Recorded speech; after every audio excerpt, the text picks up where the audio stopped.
Now, the point of this is, most of what we think we know, we don't know. And it's wrong. And I just want you to keep that in mind. And this is not a conspiracy theorist. This is not Jim Mars's quote. This is Woodrow Wilson, a very powerful insider, an insider who was put into office by men connected to secret societies. He knew what was going on, and what did he write? Some of the biggest men in the United States are afraid of somebody. They're afraid of something. They know that there is a power somewhere so organized, so subtle, so watchful, so interlocked, so complete, so pervasive that they'd better not speak above their breath when they speak in condemnation of it. How much more do you want, folks? He's trying to tell us what's going on. So I'm going to quickly run you through the modern secret societies and how they connect, and I'm going to try to do this as rapidly as possible to get to the really good stuff. We'll start with the Trilateral Commission, which is one of the more recent ones. This was formed in 1973 by David Rockefeller and one of his henchmen, Zygmunt Brzezinski. And it was obviously an outgrowth, an extension of the even older and more secretive Council on Foreign Relations, because David Rockefeller and Brzezinski were both members. All 7 original members of the Council on Foreign Relations were members of the, 7 members of the Trilateral Commission were members of the Council on Foreign Relations. So it's safe to say that it was simply a little more open, a little more public, extension of the Council on Foreign Relations. What it also did was, because of its name, trilateral, which refers to the trilateral nations of Japan at that time, to include China now, North America and Europe, the trilateral nations. And so not only was it an effort to have a little bit more open, less secretive organization, but to also to include the Asian economies. They put out various position papers, and I particularly like the one they issued in 1975, Democracy in Crisis, where they basically said and argued that, there's a little bit too much democracy in the United States, and it's just really not good for business, so maybe we need to curtail that a little bit.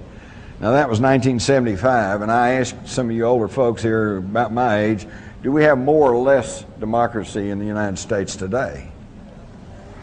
Seems like that they're getting what they want. You might also notice that I found it interesting, the logo of the Trilateral Commission looks suspiciously like a stylized swastika. And that may not be my imagination, as you will soon see. Senator Barry Goldwater, in his book, With No Apologies, just flat stated that the Trilateral Commission is intended to be the vehicle for multinational consolidation of the commercial banking interest by seizing control of the political government of the United States. And in fact, that seems to be what exactly is going on right now, is a merging of corporate with federal government. Which brings us to George W. Bush, who I call a post-turtle. Some of you say, what's a post-turtle? Well, that's a term we have down in Texas. You're driving down a country road and you see a turtle perched up on top of a fence post. That's a post-turtle.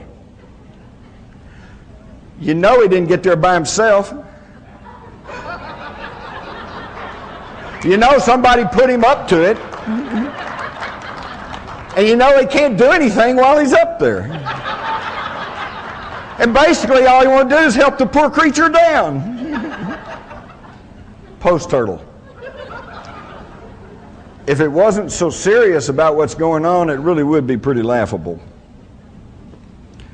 So now that tracks back to the even more secretive Council on Foreign Relations. This was formed in 1921 by a group of people that were including Colonel House, who was the right-hand man, shadow to Woodrow Wilson, and their whole avowed purpose was to educate the American public on the desirability of global government. And why did they feel like they had to do that? Because they had already made their first attempt, the League of Nations, okay? But it didn't work. Why? Because the Senate of the United States said, I'm not sure we're ready to give up our national sovereignty. How many times have you heard the politicians in the last year or two talk about sovereignty? They don't talk about it, do they? For that matter, when's the last time you heard a national politician refer to the republic? They don't talk about that much either, do they? And while we're here, let's stop and briefly and let's explain what I'm talking about here. Oh, all they talk about is democracy. Democracy. God save democracy. We love democracy. The terrorists hate democracy.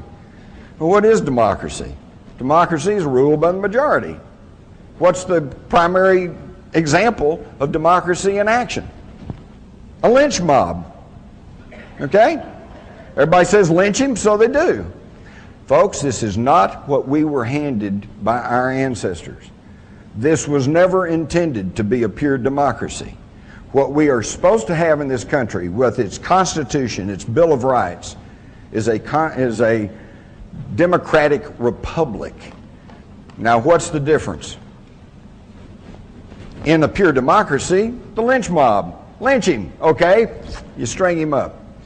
In a democratic republic, you have to go through a system of laws, checks and balances, courtroom procedure. You have to give the guy a fair trial. There are certain procedures and laws that you have to follow.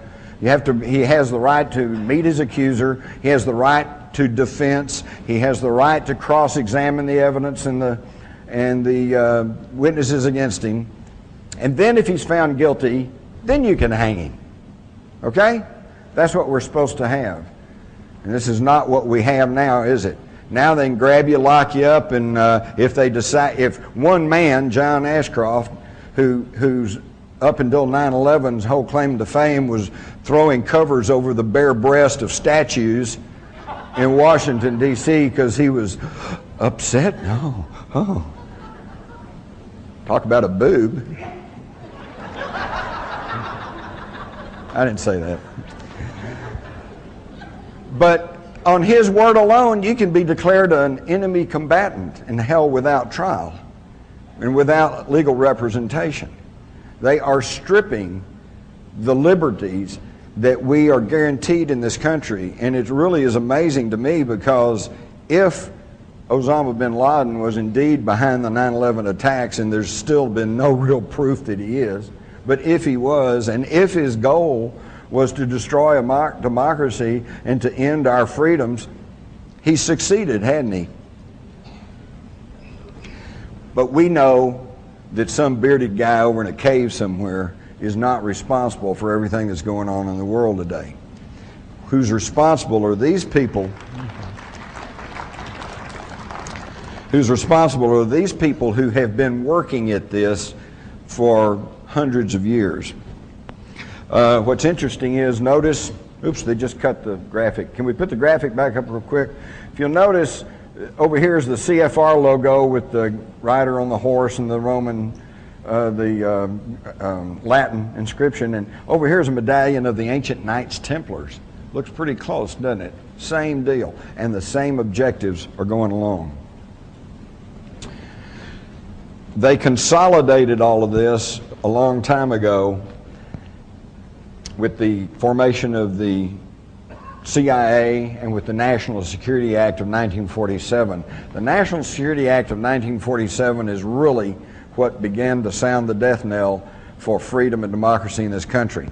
It was signed on September the 27th, I believe, of 1947, and it's really interesting to see what happened there. Now, most of the things with the National Security Act of 1947 we're all kind of familiar with. We know it separated the Air Force from the Army as a separate branch of service. We know it created the CIA. We know that it changed the words, the title of the old War Department to the Defense Department, which is a pretty slick public relations move, because if you go back and look at that old War Department, oh, who wants a War Department? But under the old War Department, we only fought 3 wars. Spanish-American War, World War I, World War II. Under the Defense Department, where we're only going to defend ourselves, yeah, we got Korea, Vietnam, Kosovo, Panama, Grenada, Laos, Cambodia, Colombia, you name it. I think we need to go back to the War Department. We didn't have near as many wars. But within these secret societies now, and everybody that's a member of the Council on Foreign Relations, or everybody that's a member of the Trilateral Commission, they are not all sinister conspirators who are trying to take over the world, okay? A lot of them are just wannabes, they want to be there. They want to be taking over the world. Or actually, I would describe it this way. Remember when you were in grade school? And the thing you really wanted most out of life was to be able to sit at the table with the cool kids in the lunchroom. Boy, if I could just be with those cool kids, maybe I could get a date for Friday night, That's what you really wanted. Well, these are the people who are globbed onto these secret societies. Most of them are not on the inner core elite. They are just wannabes, and they like to be next to the wealth and the power, okay? But within each of these societies, there is a handful of people that, and one is David Rockefeller. He's in all of them, okay? Henry Kissinger, There's certain ones who are at the inner core of all of these societies. They meet once a year in a group known as the Bilderbergers. The Bilderbergers are so secretive that they don't even really have a name. They're called the Bilderbergers because they were first discovered by the public meeting in Holland back in 1954. And they were founded by Prince Bernhard of the Netherlands, who had previously been a Nazi SS officer.